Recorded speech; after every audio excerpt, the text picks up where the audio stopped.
చనిపోయినా వాస్తవం. అప్పుడట ఈయన నిర్ణయం తీసుకున్నాడట, ఈయనకి మంత్రి పదవి ఇవ్వకుంటే ఈయన పార్టీ పెట్టిండు, లేకపోతే తెలంగాణ మీద ప్రేమ లేదు, లొట్టపీసు లేదు ఈయనకి.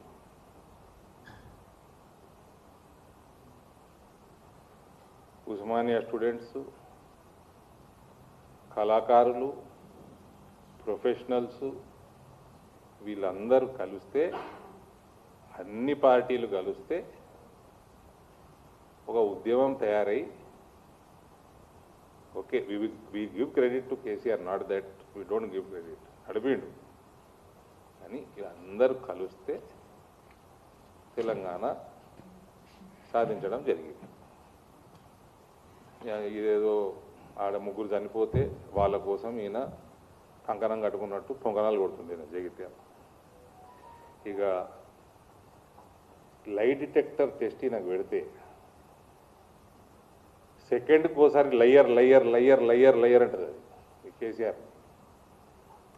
చిదంబరం స్టేట్మెంట్ ఇచ్చి అదేంటి వాపస్ తీసుకుంటే అప్పుడు ఈయన చేసిండు కదా, నిరాహార దీక్ష చేసిండు. ఈ కర్మకి నేను రాజకీయాలకు వచ్చిన ఇప్పుడు గదముకోడు నాకు గుర్తుంది, ఫోన్ల మీద ఫోన్లు వస్తున్నాయండి పిసిసి ప్రెసిడెంట్కి, ఆ రోజు డి శ్రీనివాస్కి. ఆయన ఎత్తుతలేడు, ఆయన సాధారణంగా ఫోన్లు టకటక ఎత్తుతాడు, మాట్లాడుతూనే ఉంటాడు, ఎప్పుడు 24 గంటలు ఫోన్లు మాట్లాడు, ఎత్తుతలేడు. అన్నా ఏదో టిపిఏ నేను చచ్చిపోతా, అన్నా ఏదో స్టేట్మెంట్ టిపిఏ నేను చచ్చిపోతా అంటే, ఈయననేమో ప్రణబ్ ముఖర్జీ గారు ఇన్వాల్వ్ అయి ఉన్నాడు సిస్టమ్ మొత్తం ఈ తెలంగాణ కథా వ్యవహారంలో. అప్పుడే రాజశేఖర రెడ్డి గారు చనిపోయాడు, ఆ పంచాయతీ ఈ మొత్తం పంచాయతీలలో ప్రణబ్ ముఖర్జీ గారు ధ్యాస పెట్టి అట్లా అగాధం చేయొద్దు, తెలంగాణ అసెంబ్లీ పిలవండి, రెజల్యూషన్ తెచ్చుకోండి, అది నెగిటివా పాజిటివా తర్వాత సంగతి, అది పార్లమెంట్లో డిస్కస్ చేసి పార్లమెంట్ నిర్ణయం మనం అప్పుడు ప్రకటన చేద్దామని ప్రణబ్ ముఖర్జీ గారు అంటే, ఈ మాట చెప్తే ఇదంతా ఏవరకు నేను చచ్చిపోతేనే అన్నా, చచ్చిపోతేనే ఏదోటి చెప్పరు అంటు.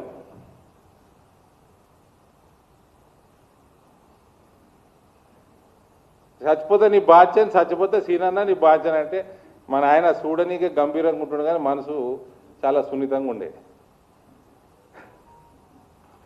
పోయి బక్కోడు పీకగల అని ఏదో వేసి అప్పుడు కొద్ది గుర్తుంది నాకు, కానీ ఇది మాత్రం స్పష్టంగా చెప్తున్నా. అప్పుడు మాట్లాడి ఆడి నుంచి వస్తే ఇమీడియట్గా అవి ఏదో పెట్టి అప్పటికి ఉస్మానియా స్టూడెంట్స్ చంపిస్తామంటున్నారు ఈయన బయటకు వస్తే, నువ్వు ఆపేది లేదు, నిరాహార దీక్ష. వాళ్ళందరూ చనిపోయారు పాపం, శ్రీకాంతాచారి చనిపోయాడు, ఈశాన్ రెడ్డి చనిపోయాడు, వీళ్ళందరూ చనిపోయారు.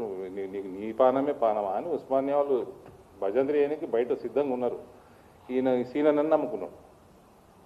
ఆయన చేసి ఏదో తిప్పలు చేస్తే చిదంబరం స్టేట్మెంట్ ఇచ్చాడు. సరే ఆ కాంగ్రెస్ వాళ్ళు చేసిన నిర్వాహకం వాళ్ళు చేసేది చక్కగా చేస్తే అవ్వలేదు వాళ్ళు ఆనాడు.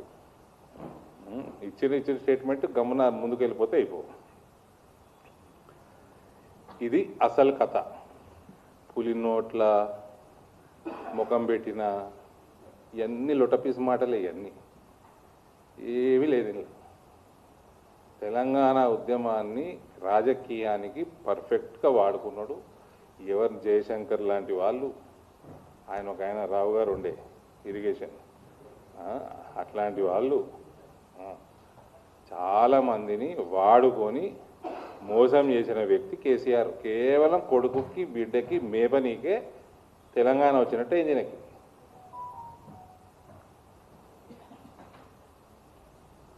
ఇక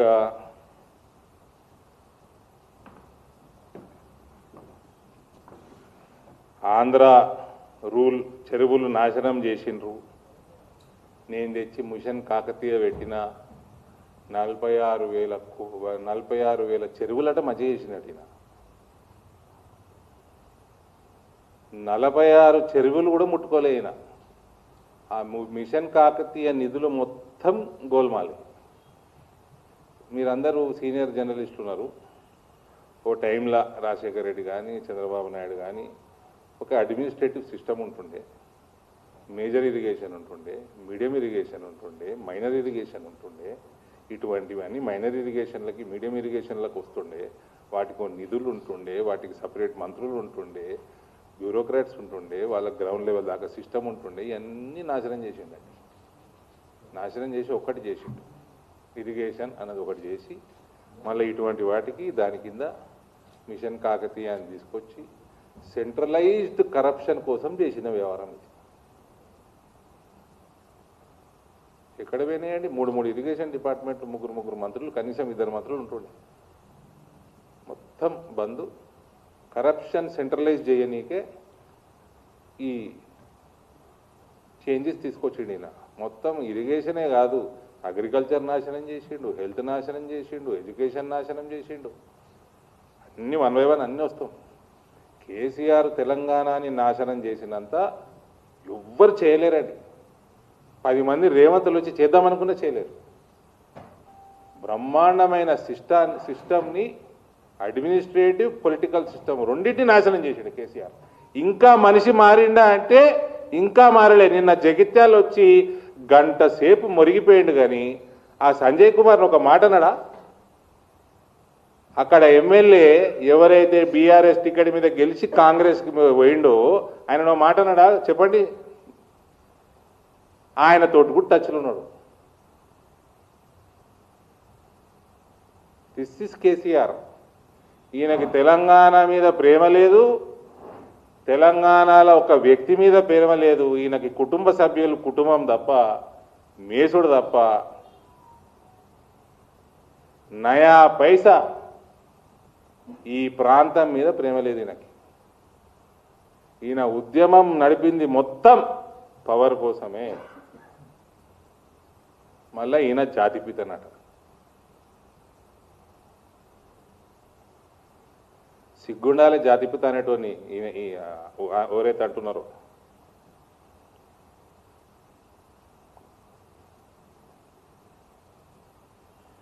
ఇంకోటి ఏంది, మిషన్ భగీరథ. ఈ చెరువులది మిషన్ కాకతీయ, ఇప్పుడు మిషన్ భగీరథ. అసెంబ్లీలో నేను ఓటు అడగాల, ఆ కొంగరక్కాలని అన్నట్టున్నాడు. అది డిజాల్వ్ చేసి 2018 2 వారాల్లో వచ్చేస్తున్నది అన్నాడు. ప్రతి ఇంటికి 2 వారాలు అన్నీ అయిపోయినాయి, పైప్ లైన్లు అయిపోయినాయి, అన్నీ నల్లిప్పుడే అన్నాడు. నల్లిపితే నీళ్ళు వస్తాయి అన్నాడు. నిన్న జగిత్యాల వస్తున్నాయా ఇప్పుడు అని అడిగితే నా దగ్గర నేను ముఖ్యమంత్రి ఉన్నప్పుడు వచ్చినాయా లేవా అంటే ఒక్కటి సపోర్ట్ చేస్తలేడండి. 1000 మంది ఉన్నారు ముందర. ఆనాడు రాలే, ఈనాడు వస్తలేవు.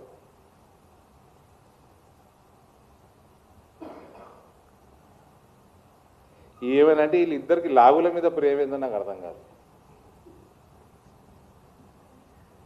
ముసలోడికి లాగుల మీద ప్రేమనే, ఇప్పుడున్న ముఖ్యమంత్రికి లాగుల మీద ప్రేమనే. ఒక లాగుల తొండలంటాడు, ఇంకోటి లాగులు వాలిగేదాకా కొట్టాలంటాడు. ఈ లాగుల ప్రేమ ఏందో మీకే తెలియాలి, నాకే తెలియదు. కేసీఆర్ చచ్చిపోవాలి, ఎవరు చచ్చిపోవాలని కోరుకుంటలేరు. కేసీఆర్ మాకు ఎంటర్టైన్మెంట్ ఎంతో అంత ఉందంటే పాలిటిక్స్లో నీ వల్లనే ఉంది. దయచేసి ప్రపంచ స్థాయిలో డొనాల్డ్ ట్రంప్ తోటి ఉంది, రాష్ట్ర స్థాయిలో నీతోటే ఉంది ఎంటర్టైన్మెంట్. నువ్వు 100 సంవత్సరాలు బతకాలి, ఇంకెక్కువనే బతకాలి. బీఆర్ఎస్ సావు నువ్వు చూడాలి, బీఆర్ఎస్ సావు చూడాలి. నీ కొడుకు బిడ్డ జైలుకు పోయింది చూసినావు, కొడుకు పోయింది కూడా చూడాలి. అటువంటి కోరికలు కోరుతాం కానీ మేము నువ్వు చావాలని కోరుకోము. నువ్వు నీ గ్లామరు ఎప్పటికీ బతుకుండాలి.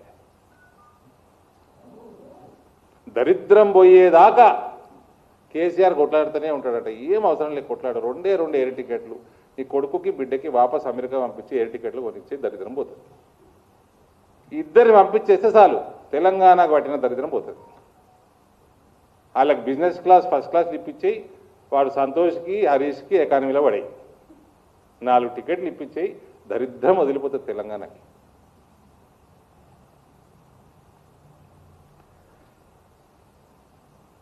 తడిసిన ధాన్యం గురించి మాట్లాడుతున్నావు. నువ్వు ఒక్క మార్కెట్ యార్డ్ ఇంప్రూవ్ చేసినావా? ఇవాళ 2026 సంవత్సరంలో ధాన్యం పండిస్తారు, రోడ్ల మీద ఆరేస్తున్నారు, అకాల వర్షాలు పడుతున్నాయి, ఆడ ఎండబెడుతున్నాయి అని తడుస్తున్నాయి, మళ్ళీ ఎండబెడుతుండ్రు, మళ్ళా తడుస్తున్నాయి. రైతు వ్యవసాయం 4 నెలలు వడ్లు పండిస్తే ఎంత తిప్పలు పడతాడో అవి ఎండబెడతానికి దానికంటే ఎక్కువ తిప్పలు పడుతున్నాడు. ఒక్కడన్నా ప్రభుత్వం పట్టించుకున్నానా? అగ్రికల్చర్ పాలసీ తీసుకురా, ఎండ్ టు ఎండ్ టైఅప్లు తీసుకురా, కోత కోస్తే ఆనాడే వడ్లు తీసుకుపోయేటట్టు చేసుకో. ప్రతిదీ ఎఫ్సిఐ మీద ఎందుకు డిపెండెంట్? ప్రైవేటైజ్ చేసుకో. ఎఫ్సిఐ ప్రైవేటైజ్ చేయలేదు, ఎఫ్సిఐ ఎక్స్పోర్ట్ చేయలేదు, ఎఫ్సిఐ వ్యాపారం చేయలేదు. ఫుడ్ సెక్యూరిటీ కోసం ఎంత అవసరమో అంతేనే తీసుకోగలుగుతుంది ఎఫ్సిఐ. ఎవడన్నా ఒక అగ్రికల్చర్ పాలసీ కానీ వడ్లు పండిస్తాము, మ్యాక్సిమం పండిస్తాము. నువ్వు పండిస్తలేవురా, హౌలే రైతులు పండిస్తున్నారు. పండించినాక వాళ్ళు పడే తిప్పలేంది ఎప్పుడైనా కళ్ళు తెరిచి చూసినావా దొరా? వడ్లు కోస్తే కానీ ఆ